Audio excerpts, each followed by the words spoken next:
관상에 대한 이야기, 그리고 유교의 종교성, 그리고 귀신에 대한 이야기 조금 했었죠. 네, 조금 어려운 내용이라고 생각할 수 있는데 잘 이해하신 것 같아요. 이제 혼백이 뭔지 귀신이 뭔지 이해하실 수 있겠죠? 아주 혼백이라는 것은 동아시아 문화에서 오랜 그 영혼론이라고 볼 수 있고요. 귀신이라는 것은 조금 철학적으로 더 발전된 이론책이라고 생각하시면 됩니다. 그러니까 우리의 영이 모였다 흩어지는 게 그게 바로 귀신이에요. 그래서 우리 예전에는 민중신앙 가운데 귀신 들렸다 하면은 귀신이 올바른 데로 가지 못하고 저희들한테 왔다고 이렇게 생각하는 것입니다. 그런데 사실은 꼭 그런 건 아니고요. 우리의 영의 세계는 우리가 잘 모르는 거죠. 영의 세계는 우리가 공적으로 죽어서 하나님과 일치할 수 있는 그러한 세계라고 할 수 있습니다. 그런데 고대인들은 영에 대해서 많은 생각들을 한 것이죠. 제가 대학원에서 어떤 학생을 가르쳤는데요. 그 학생이 혼불을 봤대요. 혼불이라는 말 들어보셨죠? 혼불을 자기 동네에 고향에 학교 다닐 때 고향에 이렇게 동네에 들어섰는데 붉은 불길이 확 지나서 이렇게 나오는 걸 보았다는 거예요. 그래서 그게 무슨 일인가 가봤더니 동네 한 분이 돌아가셨대요. 그러니까 그 어린 나이에 혼불을 본 거예요. 혼이 이렇게 나왔다. 그래서 그거는 아주 감수성이 예민한 사람의 어떤 경험이라고 볼 수 있고요. 그것이 혼인지 또 다른 어떤 현상인지 우리가 정확히 알 수는 없습니다. 다만 우리는 전해지는 이야기를 통해서 그런 것들에 대해서 이렇게 추측하고 이야기하는 것이죠. 그런데 좀 더 이 종교적인 측면에서 보면은 우리 인간은 육신의 세계에서만 육신과 정신이 일치하고 있는 이러한 살아있는 세계에서만 그치는 것이 아니고 우리가 이러한 세계를 넘어서 새로운 세계로 간다 하는 그러한 마음을 동양에도 가지고 있었다. 우리 신앙적으로는 우리가 죽게 되면은 하나님 안에 머무르게 되는 것이죠. 그렇죠? 그래서 우리를 위해서 우리 보잘것없는 우리를 위해서 돌아가신 예수님 그리고 우리에게 그 부활을 보여주신 분이잖아요. 그래서 우리도 이러한 어려운 삶의 과정들을 거쳐서 궁극적으로는 하나님 안에서 진정한 평화를 누릴 것이다 라는 그 희망을 가지고 있습니다. 오늘은 생명과 의례라는 제목인데요. 제가 삼각형을 좋아한다고 그랬죠? 네, 삼각형. 다시 한번 그려보겠습니다. 삼각형 생명 문화는 괜찮습니다. 네. 이렇게 세 개의 삼각형이 있다. 그래서 가장 기본적인 단어가 우리가 서사라고 얘기했어요. 서사라고 얘기하는 것은 어떤 신화와 관련되어 있는 것이고 이 이야기들이죠. 이야기들이 추구하는 것은 진리와 관련되어 있다. 그래요. 진리를 우리가 알고 싶어 하죠. 설화, 창조 설화라는 얘기도 하죠. 그런 창조 이야기 그것은 서사라고 얘기하면서 우리에게 진리의 세계로 인도하는 것입니다. 그리고 하나는 윤리, 의례의 차원이 있다고 그랬어요. 의례의 차원은 우리에게 도덕적인 삶을 살도록 이끌어준다는 거예요. 그래서 이것은 뭐라고 얘기하겠어요? 진선 위에서 선을 얘기하는 것이죠. 선의 가치. 그리고 여기에는 축제가 있다 그랬죠? 축제. 그래서 미의 세계를 우리에게 제공해 준다. 그래서 진선미예요. 진선미. 이 인간이 추구하는 가치입니다. 인간은 어떤 가치를 통해서 자기 삶의 의미를 찾아요. 공부를 잘하는 학생은 진리에 관심이 많은 거죠. 선행을 많이 하는 사람은 그 선행, 사랑에 사랑을 통해서 삶의 의미를 찾는 거고요.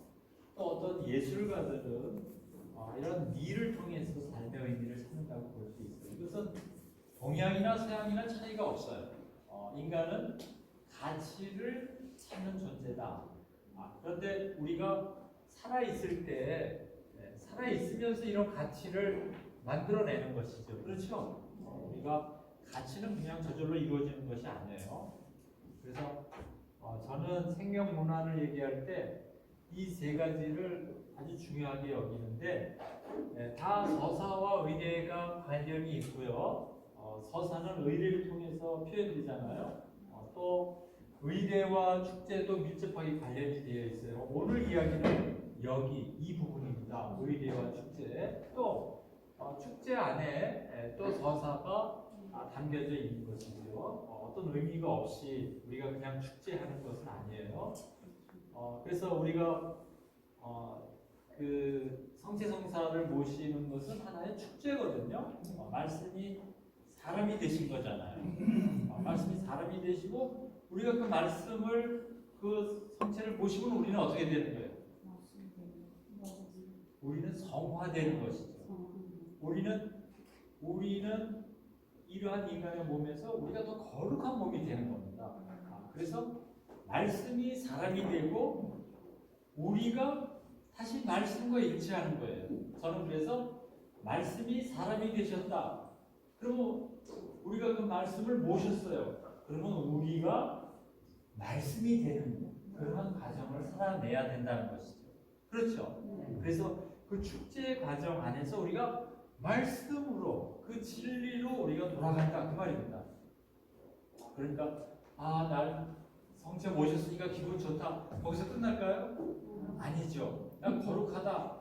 거룩함을 증명해야 될 거 아니에요. 어떻게 해요? 그렇게 살 때 증명이 되는 거예요.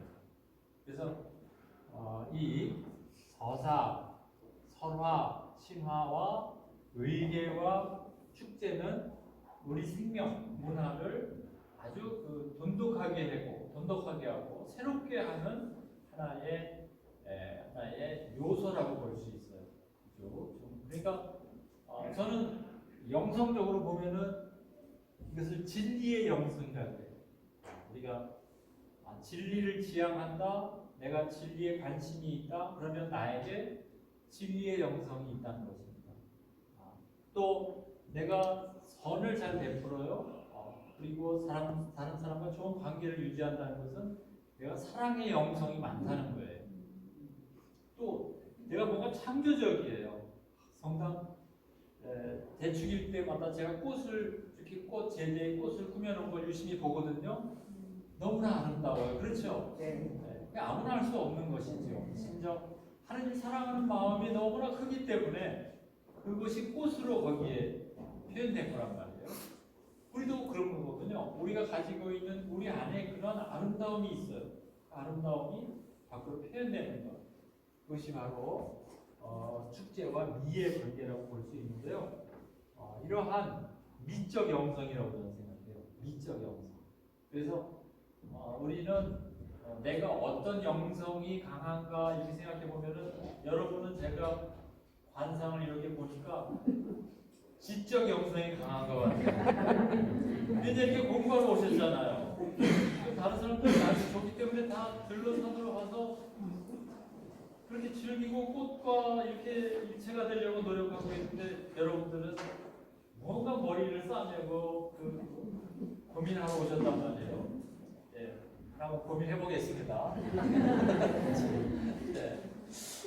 참 제가 오늘 그 주의 기도를 우리가 했잖아요. 주의 기도.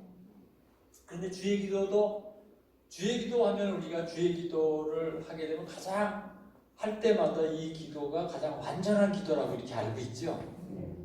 왜 완전해요? 예수님이 가르쳐 주신 기도니까요. 그렇죠? 네, 우리는 그냥 너무 교과서적으로 너무 잘 알고 있어요. 근데 내가 기도를 드리면서 이 기도가 정말 좋은 기도다. 이 기도를 할수록 내가 정말 의미가 새롭다. 이렇게 생각해 보시죠. 네, 그런 분들이 계실 거예요. 그런데 이 기도가 정말 대단한 기도가 뭐냐면은 제가 이 서사의 차원에서 이거를 한번 잠깐 보겠습니다. 네, 오늘 여기가 주제지만 이게 떨어져 있지 않기 때문에 한번 보는 거예요. 우리가 주의 기도를 드릴 때마다 하늘에 계신 우리 아버지 이렇게 얘기하잖아요. 거기 보면은 그게 아버지가 하늘이 나오고요. 그 다음에 아버지가 나와요. 그 다음에 아버지의 이름이 나오죠. 아버지의 이름이 거룩하시고, 그 다음에 아버지의 뜻이 하늘에서 와가지고, 그렇죠? 하늘에서 와가지고 땅에서도, 그 다음에 땅이라는 말이 나온단 말이에요. 땅에서도 이루어지고, 그 다음에 나오는 말이 뭡니까? 오늘 우리에게 일용할 양식을 주시고,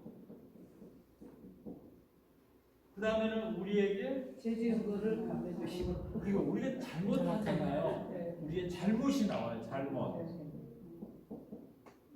그 다음에 우리를 유혹에 빠지지 말게 하시고. 아유, 우리가 유혹에 잘 빠지지 않습니까? 음식 많이 먹는 유혹에 빠지지 않게 해서 뭐 그런 작은 데서부터 우리 인간은 그런 탐욕이 있단 말이에요. 그런 욕심. 그래서 우리가 유혹에 빠진다. 그 다음에 또 뭐예요? 악에서 구하라. 이렇게 보면은요, 여기는 하늘이죠. 하늘에 계신 아버지예요. 그리고 여기에는 양식은 누구에게 주는 거예요? 우리죠, 우리. 이거 보면은 아버지, 여기는 아버지의 얘기를 하고 있어요. 그런데 여기 아래는 우리에 대한 이야기를 하고 있습니다. 그래서 이렇게 대칭이 되고 있어요. 대칭이 돼요. 아버지의 이름은 거룩하죠? 우리는 어때요? 여기 대칭되는 거 찾아보세요. 우리 악에 빠져요. 그렇죠? 심지어 악을 저지르고 악에 빠지는 존재예요. 그래서 이 거룩함과 여기 사실 잘못, 유혹, 악 이거는 다 누구 거예요? 우리죠. 우리 결핍된 모습이란 말이에요. 그래서 이 내용과 대비되는 것이 거룩함이거든요. 거룩함. 그 다음에 하느님의 나라가 있잖아요. 그렇죠? 하느님의 나라. 우리는 어떤 나라예요? 우리는 무언가 부족하고 무언가 결핍된 그러한 우리의 곳이죠. 여기 땅이란 말이에요. 우리가 머무는 땅. 그래서 이 하늘과 땅이 여기에 대비되고 있어요. 하늘나라 그리고 땅, 우리가 사는 곳. 그런데 여기에 뭐가 있습니까? 양식이라는 개념이 딱 들어오죠?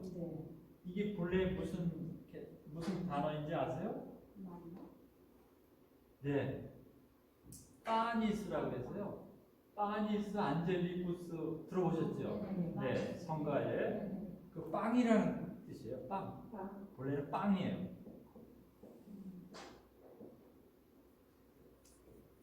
이 기도문은 이 상부 구조에는 하늘에 대한 이야기를 해요. 하느님 아버지에 대한 이야기예요. 그런데 밑에는 우리들에 대한 이야기거든요. 이렇게 이중 구조로 되어 있어요. 그래서 이 구조를 결합시키는 하나의 요소가 있어요. 그 요소가 뭐냐면 빵이에요. 빵. 그럼 빵이 누구예요? 예수님이죠. 여러분들 어떻게 그렇게 잘하셨나요? 이 기도문의 특징이 그거예요. 예수님이 어떻게 되셨어요? 빵이 되셨죠? 예수님이 왜 빵이 되셨어요? 우리에게 먹히시려고. 예수님이 하나님이 우리한테 함께 계시다고 구약 성경에서 계속 얘기했어요. 그런데 이스라엘 백성은 믿었습니까? 안 믿었습니까? 안 믿었죠? 그러니까 예수님이 인간이 되셔서 오시는 겁니다. 직접 오셨어요. 오셨는데 예수님 받아들이셨습니까? 안 받아들이셨습니까? 예수님 안 받아들이셨죠? 그래서 어떻게 됐어요? 예수님을 십자가에 못 박잖아요. 그게 바로 예수님을 받아들이지 못했다는 거예요. 그래서 마지막 만찬 때, 최후 만찬 때 제자들에게 말씀하시죠. 이는 내 몸이다. 너희는 이것을 먹음으로써 나를 기념해라. 이때 기념한다는 것은 그냥 어떤 추억으로 기념하는 게 아니죠. 오늘 우리에게 살아계신 그분으로 매일매일 오신다. 그겁니다. 그게 바로 이 빵이에요. 이 빵의 의미가 얼마나, 오늘 우리에게 양식을 주시고 본래 그 기도문으로 하시려면 빵으로 하셔야 돼요. 네, 라틴어와 그리스어에는 빵으로 되어 있어요. 근데 우리 번역이 양식으로 했기 때문에 이 의미가 조금 바뀌었어요. 네, 그래서 이 성경을 우리가 번역할 때는 그 본래의 의미를 우리가 잘 찾아가도록 그렇게 해야 되는데, 사실 우리는 빵을 잘 안 먹잖아요. 아, 요새는 빵 많이 드시죠? 요새는 또 빵으로 해도 되는 거죠. 네. 근데 우리가 이 기도문이 정말 특별한 것은 아버지, 하늘에 계신 우리 아버지라고 이렇게 기도하잖아요. 그러면 그 순간에 우리가 뭘 고백하는 거예요? 그렇죠. 우리가 우리 주변에 있는, 우리 옆에 있는 친구도, 옆에 교우도 아버지 하죠. 여기도 아버지, 저기도 아버지, 다 아버지라고 해요. 그럼 우리는 누가 되는 거예요? 형제가 되는 거예요. 우리가 아버지라고 얘기할 때는 우리가 형제임을 고백하는 거거든요. 그러니까 그 기도문이 대단한 기도 아니겠어요? 우리가 형제임을 하는 거예요. 아버지의 이름이 거룩히 빛나시며, 아버지의 이름이 어떻게 거룩히 빛나십니까? 아버지 이름은 본래 거룩하시죠? 그런데 우리가 부모님이 대단하신 분이다, 훌륭하시다, 그러면 어떤 경우에 우리가 부모님이 훌륭하시다 그래요? 자녀들이 좋은 일을 했을 때 부모님이 참 대단하시다 이렇게 얘기하잖아요. 그런 것처럼 우리 하나님은 본래 거룩하시지만 우리를 통하여 더 거룩하게 되실 분이에요. 그렇죠? 네. 거기에는 우리가 그것을 서약하는 것과 마찬가지입니다. 우리가 하나님을 더욱더 거룩하게 해드려야지 우리 자녀들이 거룩한 삶을 삶으로써, 그런 의미들이 여기에 숨어 있어요. 아버지의 뜻이 뭐예요? 아버지의 뜻은 우리에게 그런 하나님의 나라를 이루는 거거든요. 그 나라가 하늘에만 있는 게 아니라 우리 땅에서도 이루어지소서 하는 것이거든요. 그래서 하나님의 나라, 겨자씨에 대한 말씀을 하시죠. 겨자씨 자라나듯 그 작은 씨알이 우리 안에서 자라나서 우리가 하나님 나라를 이루는 백성이 되는 것이죠. 우리 안에 하나님 나라를 이루는 겁니다. 이 기도 안에 그게 숨어 있어요. 그런데 우리는 실제로는 그렇게 할 수 있는 존재입니까? 그렇지 못하죠. 잘못해요. 유혹에 빠져요. 악에 빠져요. 그런데 우리가 할 수 있는 가능성은 무엇으로부터 그것이 가능하게 되는 거죠? 그렇죠. 빵이죠. 빵이에요. 오늘 우리에게 일용할 양식을 주시고 빵을 주시고, 이 기도문에 이 빵이 이 위와 아래를, 하늘과 땅을 이어주는 매개체란 말이에요. 그러니까 이 기도문이 정말 대단한 기도예요. 우리가 그냥 빵을 고백하는 거예요. 우리가 빵을 필요로 합니다. 우리가 빵을 먹을 때 진정으로 하나님과 일치하게 된다는 것을 이 기도문이 이걸 이렇게 우리에게 전해주고 있어요. 이거는 제 해석이 아닙니다. 제 해석이 아니고요. 유명한 프랑스의 성서학자가 기도문이 왜 완전한 기도인가, 그것을 설명하는 대목에서 이렇게 설명을 하셨어요. 제가 젊을 때 그 기도문에 대해서 공부를 하고 저도 깜짝 놀랐어요. 그냥 기도문이 그냥 기도문이 아니구나. 그래서 제가 그 다음에 성모성을 또 저도 연구하기 시작했습니다. 우리가 성모성 하면 성모님 은총이 가득하신 마리아님 기뻐하소서. 거기 그 성모성에도 가장 중요한 단어가 있어요. 이 기도문에 중요한 주의 기도에서 중요한 단어는 빵이라고 했죠. 네, 빵이라고. 성모성에 중요한 단어는 뭐가 있는 것 같아요? 다 좋습니다. 다 내가 그러한 좋은 개념들을 찾을 수가 있어요.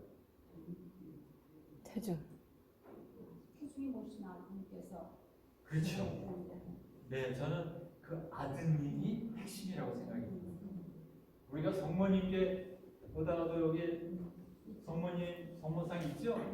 성모님만 이렇게 인사하는 겁니까? 아니면 그 안에 태중에 모신 예수님에게도 우리가 인사하는 거죠? 원래는 그 태중에 계신 예수님이 핵심이에요. 그렇죠? 성모님이 잉태하고 계신, 함께 계신 그런 점에서 우리가 성모님에게 성모 신심 뭐 이런 기도를 드리는 거죠. 성모병을 우리가 기도 드릴 때마다 그 외아들 그 아들 아기 예수를 우리가 떠올리는 겁니다. 그 안에 계신 그러니까 성모님을 예수님과 분리해서는 우리가 생각할 수가 없는 거예요. 항상 성모님은 항상 예수님과 함께 하시는 분.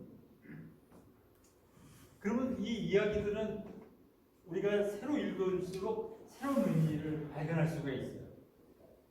그래서 우리가 성경 공부가 필요한 거고 기도문 하나하나를 잘 읽어볼 필요가 있는 거죠. 오랜 수천 년 동안 뭐 2000년 넘게 그렇게 우리 교부 교회 학자들, 교부들 또 우리 신비주의 또 은수자들 이런 분들이 그런 점에서 굉장히 많은 기록들을 남겼어요. 그래서 우리가 그런 공부를 하게 되는 건데요. 잠시 제가 오늘 시부님 대신 주의 기도를 하다 보니까 떠올랐어요. 그래서 여러분들에게 잠깐 소개한 겁니다. 네, 그러면 이제 우리 본론으로 들어가도록 하겠습니다. 네, 오늘은 위제라고 얘기했죠. 그래서 공자님이 하는 말씀을 꼭 기억해야 돼요. 공자님은 뭐라고 말씀하셨냐? 15에 지각하고 15살에 학문의 끝을 두고 30에 이립하고 40에 무력하고 50에 지천명하고 60에 귀가 둔해지고 뭐든지 들어도 관심이 없어요. 70에 종심소욕 부유고 내 마음대로 해도 거침이 없다, 법도에 어긋남이 없다. 그러니 벌써 여기 논어 다 읽으신 분 계시잖아요. 이렇게 지적 영성으로 준비되신 분입니다. 그런데 거기에 공자님이 이런 말씀하셨어요. 흥어시 흥하다 그런 말이거든요. 흥어시 입어예 서다 예로 서다 그 말이에요. 예자 이 예자는 본래는 이렇게 쓰는 건데요. 약자로 쓰면 이렇게 쓰는 겁니다. 네, 예자 입어예 그 다음에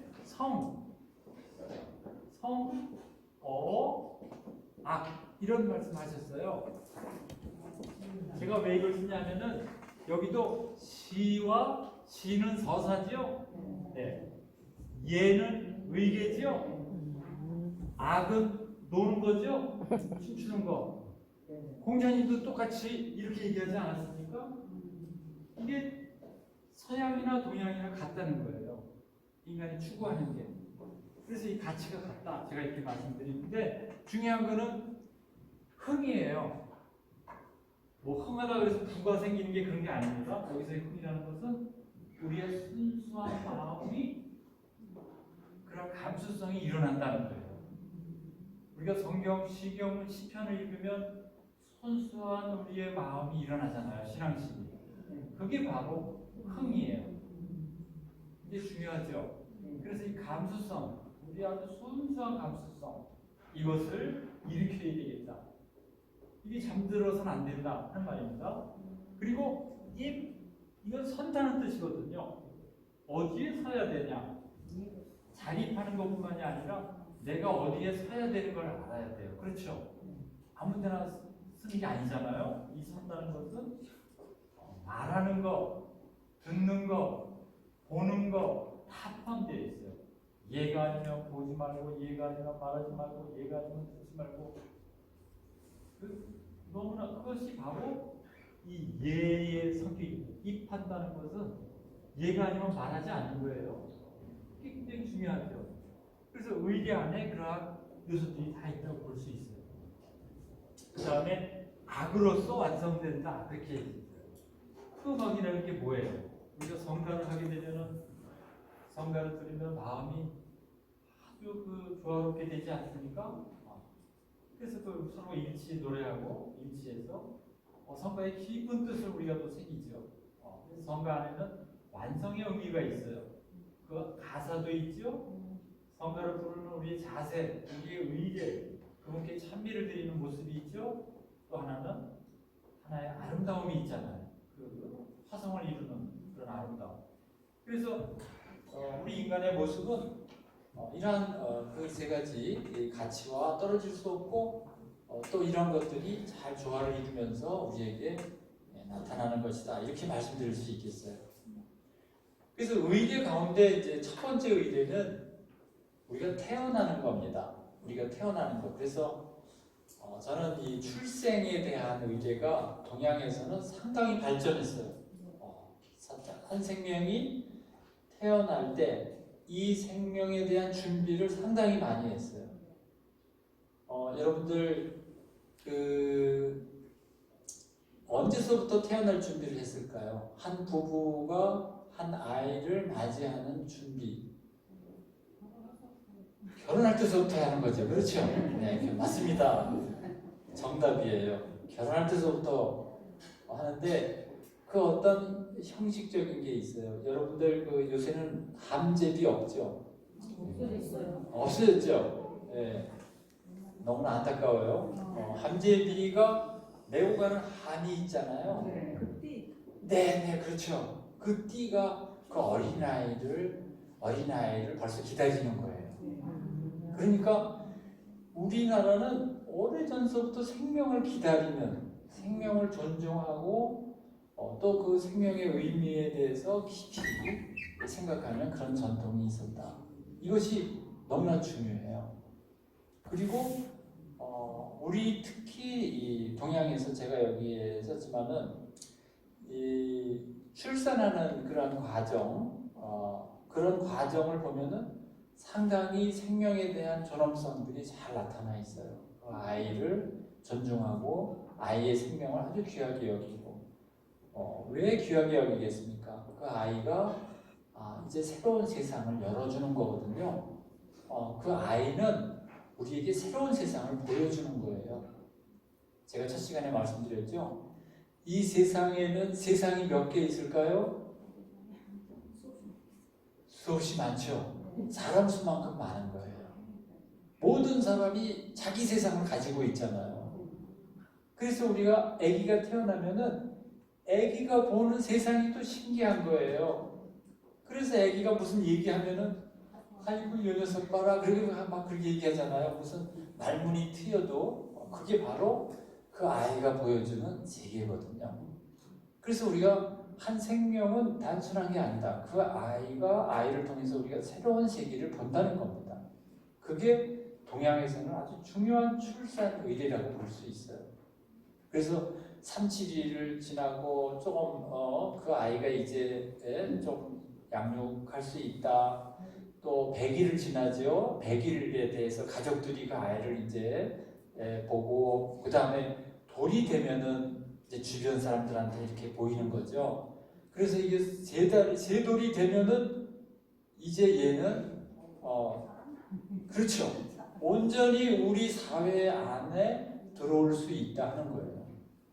그래서 우리가 세 돌이 될 때까지 부모님의 은덕을 입었다. 최소한. 그래서 우리가 부모님이 돌아가시면 3년상을 하는 게 예전에 그 은혜를 되갚는 것이다. 이렇게 여겼던 것입니다. 그러니까 우리가 가지고 있는 그 생명, 그 부모님이 그 정말 오기야 금이야 이렇게 귀하게 그 생명을 보존하고 양육하고 하는 그러한 의례가 상당히 중요하다 이렇게 볼 수 있습니다. 그래서 또 그 우리 전통 신앙 안에서는 누가 점지해 주었다 이런 생각이 있었어요. 그래서 그냥 생명은 우리들이 생명을 생성해냈다 이런 생각은 없었습니다. 누가 부처님이 그 전에는 뭐 삼신할머니, 이 삼신할머니가 전통적인 민중신앙이에요. 삼신할머니가 그 아이를 받아서 떨어졌는데도 애가 하나도 안 다쳤다 이런 얘기 하죠. 네, 그래서 그 생명에 대한 보호신 개념이 있고요. 또 생명을 우리가 우리의 어떤 단순한 사랑으로만 생기는 것이 아니다. 이런 점들을 우리가 잘 민중 신앙 안에서 보존하고 있었다 하는 것이죠. 그다음에 이제 그 자식을 낳기를 비는 그러한 의례, 기도하는 자세, 그것이 바로 기자의례라고 그러거든요. 자식을 기다리는 그러한 의례입니다. 그래서 그 남녀의 사랑뿐만이 아니라 영적인 계시가 있어요. 우리가 한 사람이 태어난다는 것은. 그래서 그 산모뿐만이 아니라 신랑 남자도 그 함께 잘 준비하는 것이죠. 그래서 이러한 생명에 대한 의미를 우리가 전통적인 생명관을 살펴보면 그러한 좋은 생명 문화에 대한 전통을 우리가 가지고 있다는 것입니다. 그 다음에 제가 또 생각해 볼 점은 태교에 대한 거예요. 태교. 그 아이를 가졌을 때 우리가 상당히 많은 태교 문화를 가지고 있습니다. 그래서 그 아이를 받아들이는 부부 또 그 집안 이 전통적으로 여러분들이 동양에서 가장 존경받는 어머니의 이름이 태임이라는 분이 있어요. 태임이 누구냐 하면은 주나라를 중국 고대에 세 나라가 있어요. 여기도 삼각형이죠. 하나라, 상나라, 주나라. 이게 가장 원형적인 나라예요. 하나라, 상나라, 주나라. 혹은 상나라를 은나라라고도 해요. 여러분들 은허라고 학교 다닐 때 배우셨죠? 은허 갑골문. 그게 상나라예요. 그 나라는 제사 많이 지내다 망한 나라거든요. 정원 많이 보다가 망한 나라예요. 근데 주나라, 이 주나라가 상당히 인문적인 나라예요. 근데 주나라를 일으킨 왕, 그 주나라를 일으킨 왕의 어머니가 바로 태임이에요. 일으킨 왕을 문왕이라고 하거든요. 문왕. 그 아들이 모왕입니다. 그런데 그 문왕의 어머니예요. 그런데 아주 태교를 잘했어요. 그래서 이렇게 훌륭한 자식을 낳았다. 그것이 전통적으로 그 동아시아에서 태교 문화를 발전시킨 겁니다. 그러니까 여러분 그 태임처럼 되겠다. 나도 태임을 따라서 훌륭한 아이를 낳아야 되겠다. 우리 조선에 그런 어머니가 한 분 계셨어요. 네, 그분이 신사이네요. 제가 퀴즈를 내기도 전에 다 알아맞히네요. 대단하십니다. 그게 바로 내가 임을 본받겠다. 그래서 사임이에요.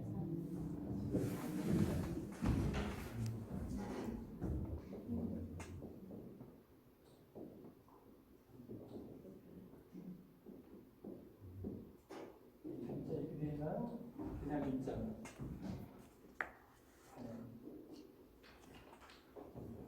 태임인데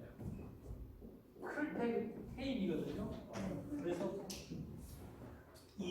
어리를 본받겠다. 그래서 나온 분이 누구예요? 율곡 선생님이죠? 네, 율곡 선생님이 정말 대단하신 분이에요. 천재예요. 그렇죠?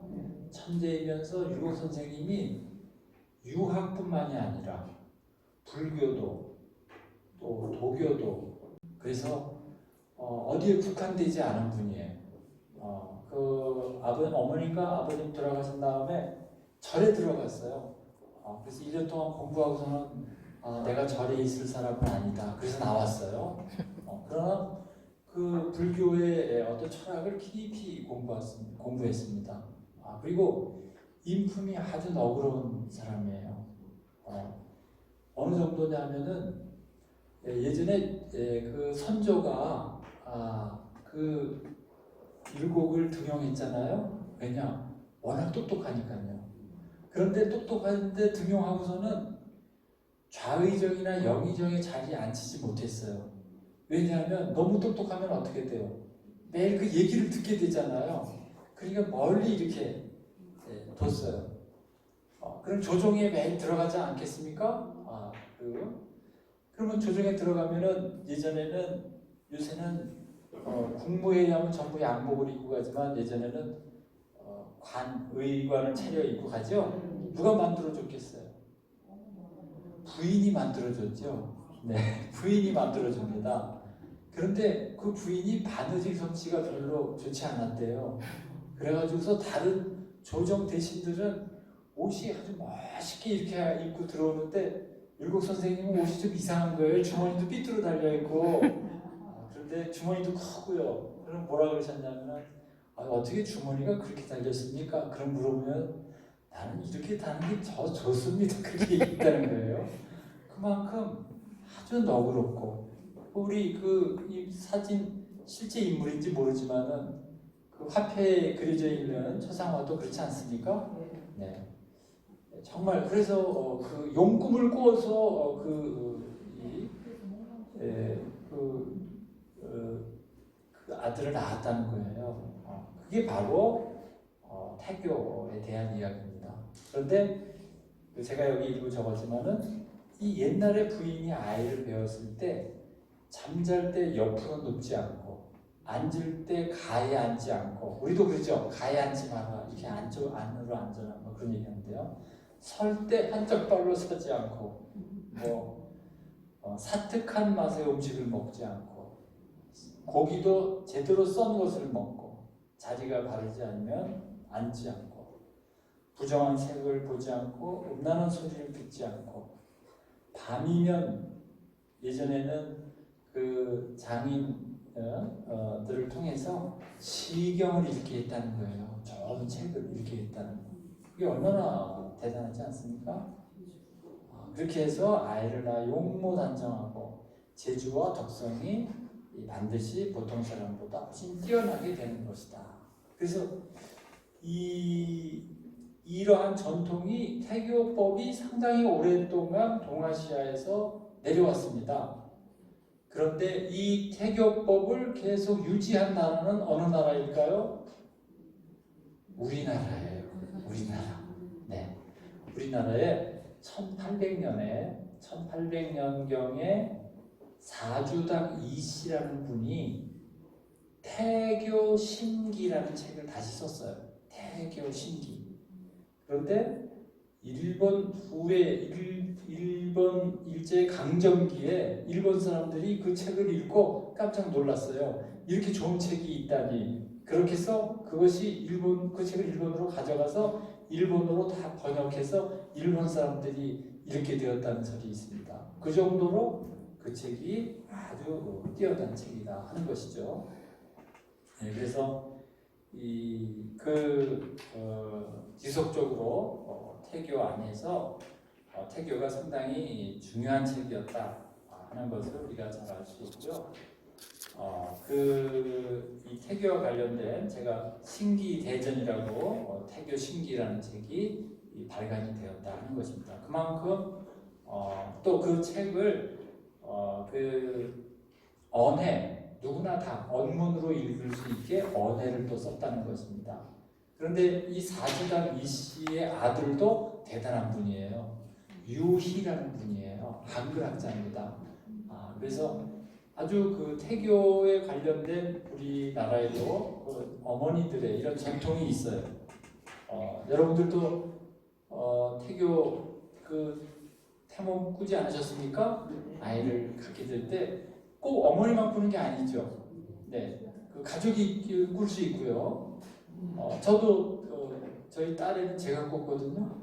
제가 산에 갔는데 무슨 나뭇잎이 이렇게 덮여 있어요. 그래서 제가 이 낙엽을 이렇게 걷었습니다. 그랬더니 거기에 예쁜 꽃이 피어 있어요.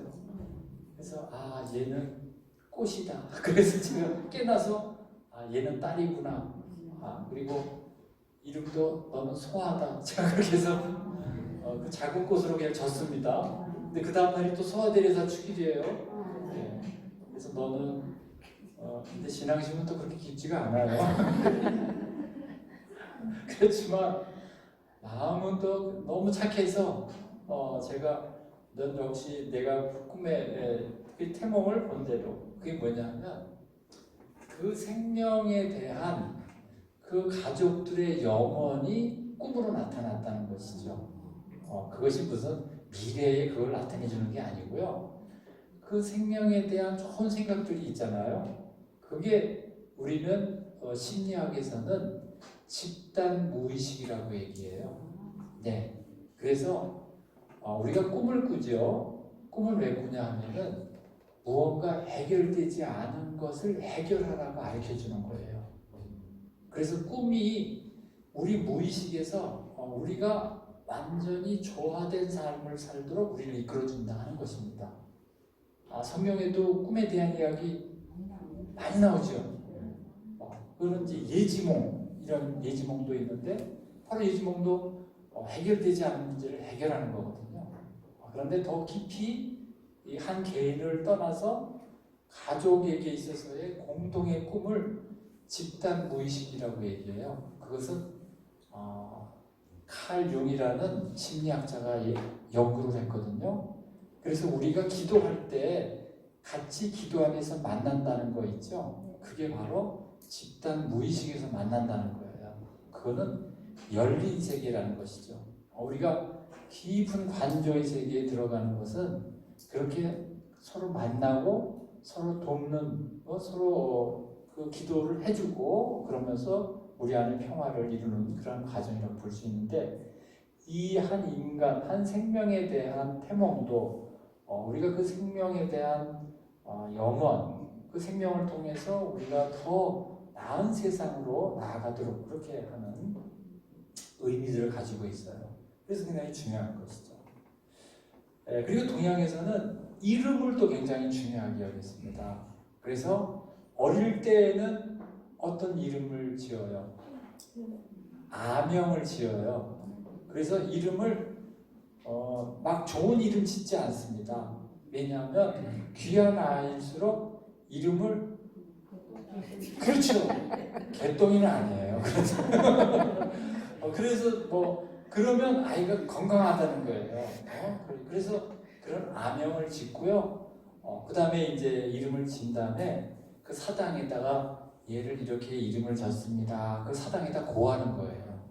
옛날에는 이 명문 대가집에서는 사당이 있었거든요. 사당에 조상의 그 신위를 거기다 모셨단 말이에요. 거기서 제사를 지내고 그래서 그렇게 했는데 그때에 그 아명도 있고 그 다음에 이제 어떤 관직에 들어갔을 때 관명, 그 족보에 올리는 이름이 있어요. 우리도 이름 족보에 올리는 이름 있죠. 대부분이 족보에 내 이름을 이러이러한 이름을 올립니다. 호적이라는 것은 이제 또 공식적으로 어떤 관청에 그 호적이 생겼을 때 호부. 그다음에 일반적으로는 성장했을 때 자를 붙이죠. 자라는 것은 아버지와 그 선생 임금이 부를 수 있는 게 자예요. 아무나 부르지 않아요. 이름은. 그래서 군사부 일체라는 말 있죠. 그 임금과 선생과 스승과 아버지가 그 이름을 부를 수 있다. 물론 어머니도 부를 수 있는 거죠. 그런데 그만큼 이름을 존중했다는 겁니다. 그럼 이름은 뭐냐? 이름이 뭐겠어요? 이름에는 그 사람이 장차 사회 안에서 어떤 존재가 될 것인가, 그러한 영혼을 담아낸 것이에요. 우리도 세례받을 때 이름을 받지 않습니까? 세례명이라 그러죠. 나중에는 세례명이 아니고 본명이라고 이렇게 바뀌었어요. 그렇죠? 네, 본명. 세례명이 저는 더 좋다고 생각이 들어요. 또 우리는 각자 이름이 있기 때문에.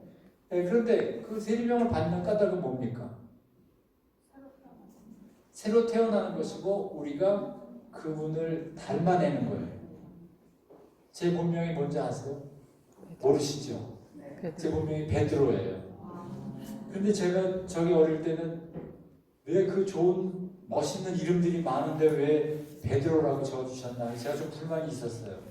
근데 제가 살아가면서 보니까, 왜냐면 어릴 때 보니까 베드로 예수님 3번이나 배반했잖아요. 그래서 제가 살아가면서 느낀 거는 3번만 배반할 수 있다면, 그 생각이 들었어요. 그렇죠. 그러니까 반석이잖아요. 돌이죠. 무직하고 거기에 그 위에 교회를 세우시잖아요. 그런 것처럼. 그래서 저는 베드로에 대해서 제가 또 새롭게 깨우치게 된 거죠. 그런데 동양에는 명분이라는 게 있어요. 명분.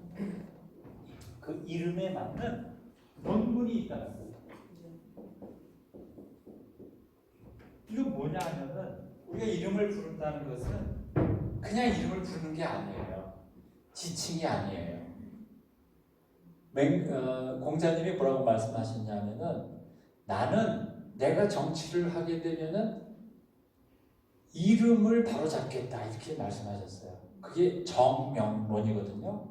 정명이 뭐냐 하면은, 그때 임금이 임금답게 하고, 아비가 아비답게 하고, 신하가 신하답게 하고, 그 아버지 앞에 신이죠. 군군신신 부부자자, 그게 바로 정명이에요. 그럼 뭘 얘기하는가? 임금이 임금답지 않게 지금 행동한다. 신하가 신하답지 않으면 안 된다는 거예요. 그래서 이름을 부른다는 것은 그 사람 다우십시오 하는 거라는 거예요. 우리가 이름 부르는 거는, 우리가 세례명을 불러요. 누가 저한테 베드로 그러면은 베드로 다우십시오 이렇게 요청하는 거예요. 그러니까 이게 공자님의 뜻이에요. 임금님, 전하 그러면 그냥 전하를 지칭하는 게 아니에요. 전하 다오십시오, 그걸 요청하는 것이죠. 그게 바로 명분이고 정명론이에요. 그러니까 우리도 누굴 부르면 어떤 이 대상을 부르는 것처럼 그렇게 부르는 건 아니죠. 그렇죠? 그래서 상대를 존중하는 마음이고, 상대가 더욱더 그렇게 닮아가기를 바라는 마음이고, 우리가 컵은 대답도 못하지만 제가 부르면 그냥 컵을 지칭하는 것이죠. 사람은 그러한 지칭하는 대상이 아니라는 거죠. 단순한 지칭이 아니고 단순한 호칭이 아니라 그에게 그런 부름을 통해서 요청한다는 것입니다. 그것이 장명예예요. 그래서 이름을 부르는 것은 그 이름 안에 뜻이 있잖아요. 우리 이름을 풀이해 보면 얼마나 멋있어요. 저도 이 향만이거든요. 저 어릴 때 좀 불만이 많았어요. 왜 향기가 여성에게 쓰는 이 향이 들어가 있나. 그래서 제가 좀 불만이 있었는데요. 나이를 이렇게 먹고 보니까 향기가 늦을 수 있다면 얼마나 좋을까. 그런 생각을 제가 또 해보는 것이죠. 지금 전해주고 계시잖아요. 네, 감사합니다. 그래서 늦은 향기가 늦구나. 늦게라도 향기가 있다면 얼마나 다행인가. 그렇게 해서 제가 그 좋은 이름이다 이렇게 생각하게 됐습니다. 그래서 우리가 이름을 부른다는 것은 그 사람에게 기대하고, 그 사람이 앞으로도 그 이름을 통해서 더욱더 그러한 사람으로 새로 날 수 있는 것을 우리가 기대할 수 있다 하는 것이죠. 그런 점에서 이 장명례가 너무나 중요하다, 이렇게 말씀드릴 수 있겠습니다. 네, 조금 쉬었다가 그 다음에 이 이 혼인에 대한 그런 얘기들을 우리가 한번 해보도록 하겠습니다.